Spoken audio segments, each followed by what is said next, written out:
Hi எல்லாரும் எப்படி இருக்கீங்க? Welcome back to our channel first choice Kavikannan. இன்றைக்கி சாட்டர்டே vlog தான் ஷேர் பண்ணியிருக்கேன். சாட்டர்டே பிரேக்ஃபாஸ்ட்டுக்கு இட்லியும் புதினா சட்னி தான் ரெடி பண்ணேன்.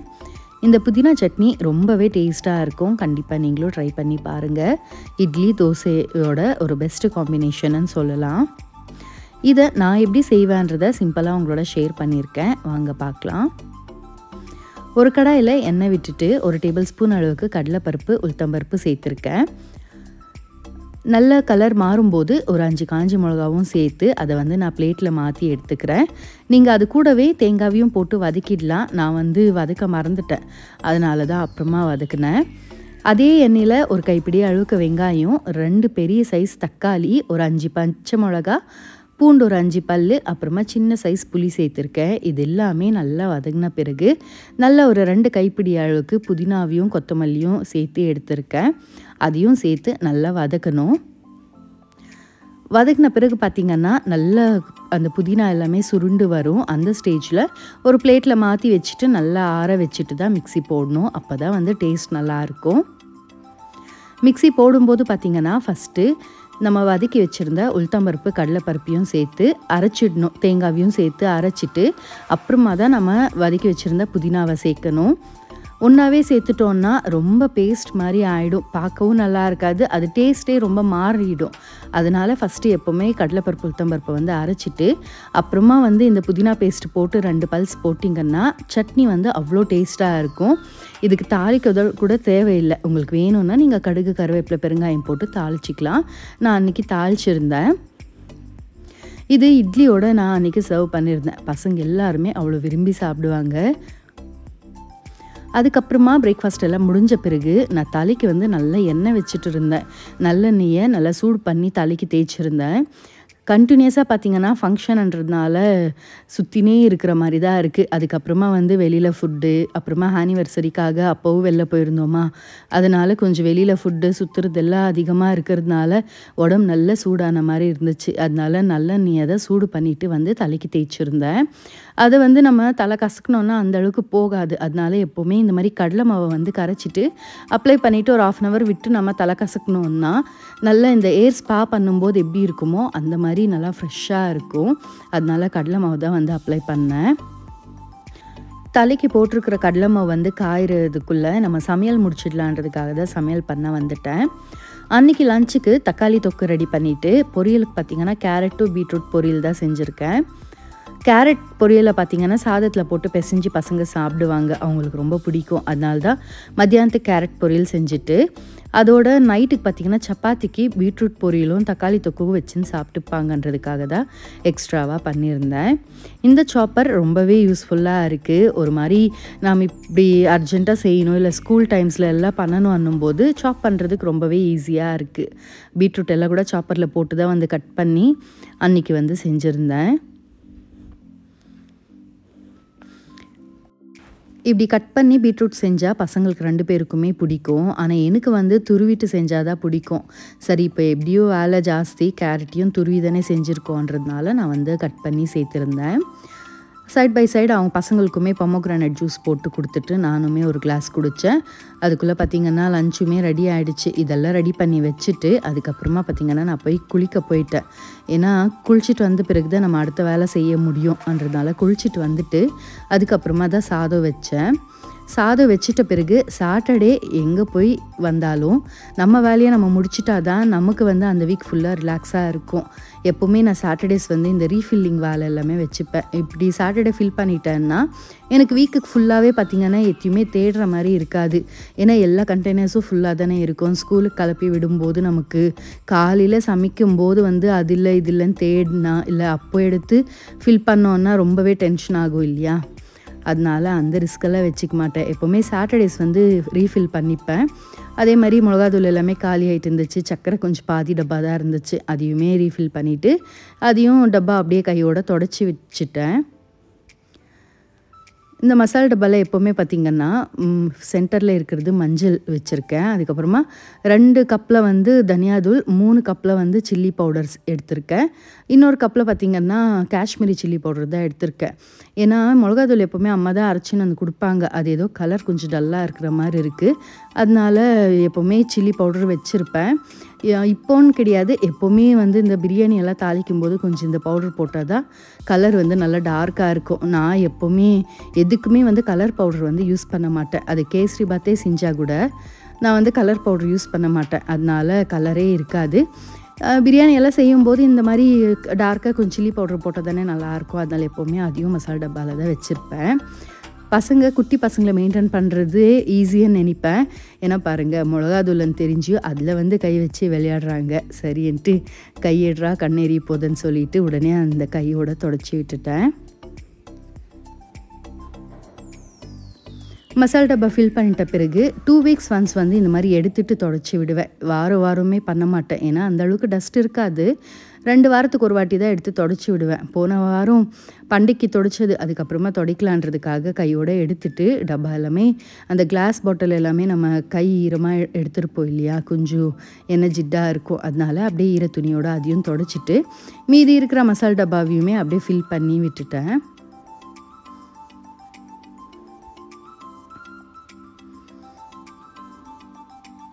இப்படி நம்ம வீக்லி ஒன்ஸ் ரீஃபில் பண்ணுறதுனால 2 பெனிஃபிட்ஸ் இருக்குது. எப்போவுமே வந்து நம்ம ப்ரொடக்டிவாக இருக்க முடியும். ஏன்னா காலையில் ஹரிபரியாக நம்ம சமைக்கும்போது ஒன்று இல்லைன்னாலும் டென்ஷன் ஆகும்.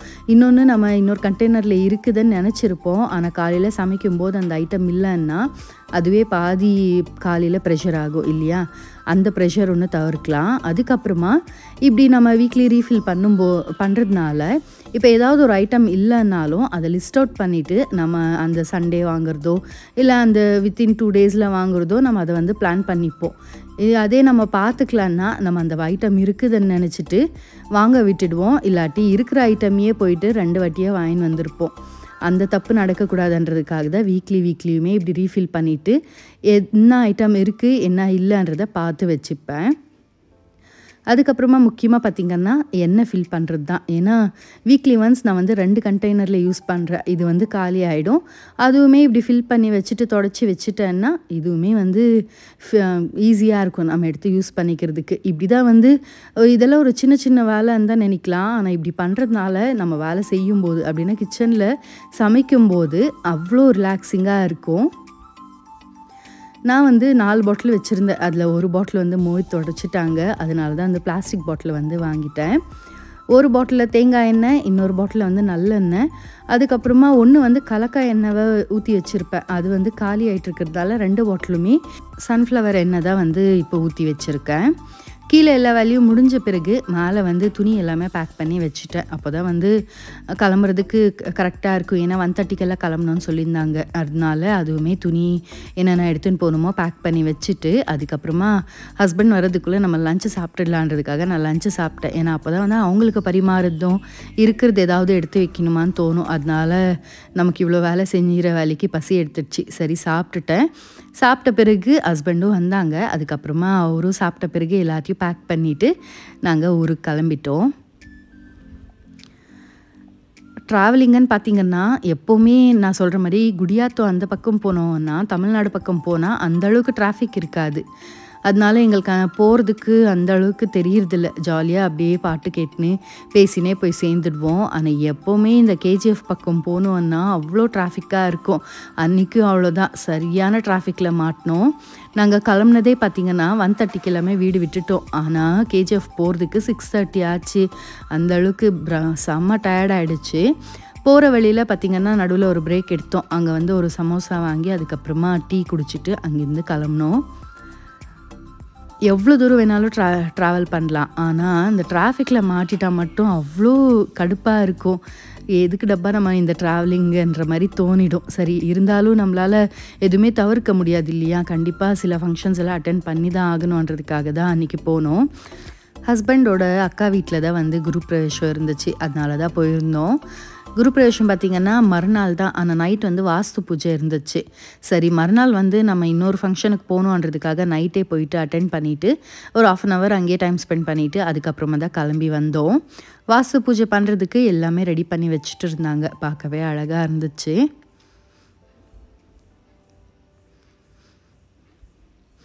வீடு எல்லாமே சுற்றி பார்த்துட்டு அதுக்கப்புறமா மேலே எல்லாமே கூட்டின்னு போய் காட்டின்னு இருந்தாங்க. மேலே எல்லாம் பார்த்துட்டு அதுக்கப்புறமா டீ குடிச்சிட்டு அங்கேருந்து கிளம்புனோம். கேஜிஎஃப்லேருந்து மறுபடியும் நாங்கள் வாணியம்பாடி போகணுமா இருந்துச்சு. சரி இருட்டாயிடுச்சுன்னா மலை மேலே இருந்து போகிறதுக்கு கஷ்டமாக இருக்குன்றதுக்காக வேலையோடவே கிளம்பிட்டோம். ஒரு 1/2 அன் ஹவர் டைம் ஸ்பெண்ட் பண்ணோம். வீடெல்லாம் பார்த்துட்டு சுற்றி இருக்கிறவங்ககிட்ட எல்லாமே பேசிட்டு அப்படியே டைம் போனதே தெரில. அப்புறமா அங்கேருந்து கிளம்பிட்டோம். கிளம்புனது பார்த்திங்கன்னா 6:30 தான். 6:30க்கு எல்லாமே கிளம்புனோம். போக போக பார்த்திங்கன்னா மலை மேலே ஃபுல்லாக இருட்டாக இருந்துச்சு. அந்த ரைடுமே ரொம்பவே நல்லா இருந்துச்சு. டிராஃபிக் இல்லாமல் போகிறோம். நேச்சரை பார்த்து என்ஜாய் பண்ணினே போனது நல்லா ஜாலியாக இருந்துச்சு. போய் ரீச் ஆகுறதுக்கு வாணியம்பாடி போய் ரீச் ஆகிறதுக்கு பார்த்திங்கன்னா ஒரு 8 o'clock அப்படி ஆகிடுச்சு. அங்கே போனதுமே வாணியம்பாடியில் வந்து கும்பாபிஷேகம் இருந்துச்சு. அதனால தான் வந்து அந்நேரத்துக்கு கூட கிளம்புனோம். இல்லாட்டி நைட் அங்கேயே கூட ஸ்டே பண்ணிவிட்டு காலையில் கிளம்பியிருக்கலாம். கும்பாபிஷேகம் பார்க்கணுன்றதுக்காக தான் வந்து நைட்டே போனோம். அப்படின்னா நைட் வந்து கும்பாபிஷேகம் பண்ணல, காலையில் தான். நைட் வந்து பூஜை இருந்துச்சு. சரி பூஜையில் நம்ம கலந்துக்கலாம், இவ்வளோ தூரம் வந்திருக்கோம், ஏன் பூஜையை பார்க்காமன்னு சொல்லிட்டு நைட்டே கோயிலுக்கு போயிட்டு பூஜையில் உக்காந்து வந்தோம். நம்ம வீட்டில் என்ன பூஜை பண்ணி இது பண்ணாலும் இந்த மாதிரி கோயிலுங்களுக்கு போயிட்டு கொஞ்சம் நேரம் டைம் ஸ்பெண்ட் பண்ணுறது தான் வந்து மனசுக்கு அவ்வளோ அமைதியாக இருக்கும். பசங்க இல்லாதது ஒரு பெரிய குறை தான். இருந்தாலும் இன்னும் என்ன பண்ணுறது, பசங்களோட படிப்புன்னு வந்த பிறகு இப்போ எல்லாம் நாம் ஃபஸ்ட்டெல்லாம் பார்த்திங்கன்னா இன்றைக்கி இங்கே போகணுமான்னு சொன்னால் சரின்னு சைலண்ட்டாக கிளம்பி வந்துடுவாங்க. இப்போ சொன்னால் அம்மா தயவு செஞ்சு எங்களை விட்டுடுங்க, நாங்கள் எங்கள் ஸ்டடீஸை பார்த்துக்குறோம், நீங்கள் போயிட்டு வாங்கன்னு சொல்கிறாங்க. சரி அதனால நம்ம போகாமல் இருக்கவும் முடியாது இல்லையா. அதனால நாங்கள் 2 பேர் மட்டும்தான் போயிருந்தோம். பசங்க வந்து வீட்லேயே தான் இருந்தாங்க. எந்த ஃபங்க்ஷனை கூப்பிட்டாலும் இப்போ 2 பேருமே நான் வரல நீ வரலன்றாங்க. அதனால நீங்கள் ஜாலியாக வீட்லேயே இருங்கன்னு சொல்லிட்டு நாங்கள் கிளம்பி போயிடுவோம். நைட்டு நேராக கோயில்கிட்ட தான் வந்திருந்தேன். கோயில்கிட்ட வந்துட்டு பூஜை கரெக்டாக பண்ணின்னு இருந்தாங்க. நம்ம பூஜையில் கலந்துக்கிறதே ஒரு குடுப்பனை இல்லையா. இந்த கும்பாபிஷேகத்துக்கெல்லாம் போனால் அவ்வளோ குடுப்பனைன்னு சொல்லுவாங்க. எல்லாராலையும் எல்லா பூஜையிலையும் கலந்துக்க முடியாது, அதெல்லாம் சில பேருக்கு தான் அந்த குடுப்பனைன்ற மாதிரி சொல்லுவாங்க. அப்படி தான் நான் நினைப்பேன். எந்த பூஜையாக இருந்தாலும் மிஸ் பண்ண மாட்டேன். முக்கியமாக இந்த கும்பாபிஷேகம், அதுக்கப்புறமா இந்த ஸ்ரீமந்தம்னு சொல்லிட்டு ஏதாவது கூப்பிட்டாங்கன்னா அதுக்குமே நான் மிஸ் பண்ண மாட்டேன். ஏன்னா அதெல்லாம் வந்து அவ்வளோ நல்லது அந்த மாதிரி ஃபங்க்ஷனுக்கெல்லாம் கலந்துக்கிறது. அதனால தான் இதுக்குமே அடிச்சின்னு பிடிச்சின்னு ஓடி வந்துட்டோம். வந்ததுமே வந்து சாமிக்கிட்ட பூஜையை பார்த்துட்டு அங்கேயே அன்னதானம் இருந்துச்சு. அதனால அங்கேயே வந்து சாப்பிட்டுட்டு மறுபடியும் பூஜைக்கிட்ட வந்து இருந்தேன். 10:30 வரைக்குமே பூஜை இருந்துச்சு. அதெல்லாம் முடிச்சுட்டு பிரசாதம் வாங்கிட்டு அதுக்கப்புறமா தான் வீட்டுக்கு வந்தோம். இதோட காலையில் கும்பாபிஷேகத்தப்போ பிடிச்ச கிளிப்பிங்ஸ் தான் வந்து ஆட் பண்ணியிருக்கேன். இன்ட்ரெஸ்ட் இருக்கிறவங்க பாருங்கள், மீதி பேர் வந்து ஸ்கிப் பண்ணிக்கலாம். நான் வந்து எந்த வாய்ஸ் ஓவரும் கொடுக்காம அங்கே எப்படி பூஜை பண்ணாங்களோ அந்த பம்பை சவுண்டோட அதே மாதிரி தான் வந்து போஸ்ட் பண்ணியிருக்கேன். இன்ட்ரெஸ்ட் இருக்கிறவங்க வந்து பாருங்கள்.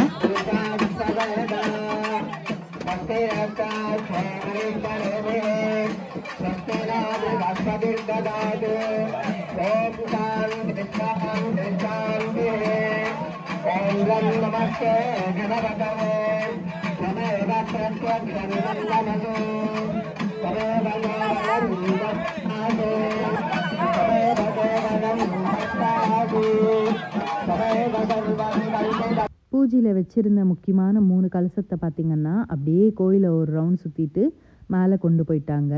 கும்பாபிஷேகம்னா கண்டிப்பாக கருடர் வந்து சுற்றணும்னு சொல்லுவாங்க. பெருமாளே வந்து உத்தரவு கொடுத்தா மாதிரின்னு சொல்லுவாங்க. அதே மாதிரி தான் நாங்கள் எல்லோரும் பார்த்துன்னு இருந்தோம். இன்னும் எங்கேயுமே தெரியலையேன்னு சொல்லிட்டு ஒரு நிமிஷம் அப்படியே வந்து கோபுரத்தை ஒரு சுற்றிட்டு கருடர் வந்து எங்கே போச்சுன்னே தெரியல, சடனாக காணாமல் போயிட்டாங்க. அவ்வளோ சந்தோஷம். எல்லாருமே அங்கே கத்தி கூச்சல் போட்டாங்க. அந்த அளவுக்கு சந்தோஷமாக இருந்துச்சு. வெளியில் கும்பாபிஷேகம் எல்லாம் ஆன பிறகு அந்த தண்ணி எல்லாருமே தொளிச்சின்னு அதுக்கப்புறமா கோயிலுக்குள்ளே வந்தோம். அது வரைக்குமே கோயிலுக்குள்ளே எந்த ஒரு பூஜையும் இருக்காது. ஃபஸ்ட்டு கோபுரத்தில் பார்த்திங்கன்னா அந்த தண்ணியெல்லாம் ஊற்றி பூஜை பண்ண பிறகு தான் மூலஸ்தானத்தில் பூஜையே பண்ணுவாங்க. அதே மாதிரி பூஜை பண்ணின்னு இருந்தாங்க. அங்கேயுமே கலசத்தில் இருக்கிற தண்ணியை தான் ஃபஸ்ட்டு அபிஷேகம் பண்ணிவிட்டு அதுக்கப்புறமா தான் பூஜை பண்ணாங்க. இதெல்லாமே பார்த்துட்டு அதுக்கப்புறமா சாயங்காலமாக பார்த்திங்கன்னா பெங்களூருக்கு ரிட்டர்ன் ஆகிட்டோம். அன்றைக்கி ஃபுல்லாகவே எங்களுக்கு டே இப்படி தான் போச்சு. கண்டிப்பாக உங்களுக்கும் இந்த வீடியோ பிடிச்சிருக்குன்னு நினைக்கிறேன். பிடிச்சிருந்தா இந்த வீடியோக்கு ஒரு லைக் கொடுங்க. அதே மாதிரி இந்த வீடியோக்கான கமெண்ட்ஸையும் சொல்லுங்கள். இதோட இந்த வீடியோவை முடிச்சுக்கிறேன். இன்னொரு வீடியோவில் சந்திக்கலாம். Until then, it's bye from Kavitha Kannan. Thank you.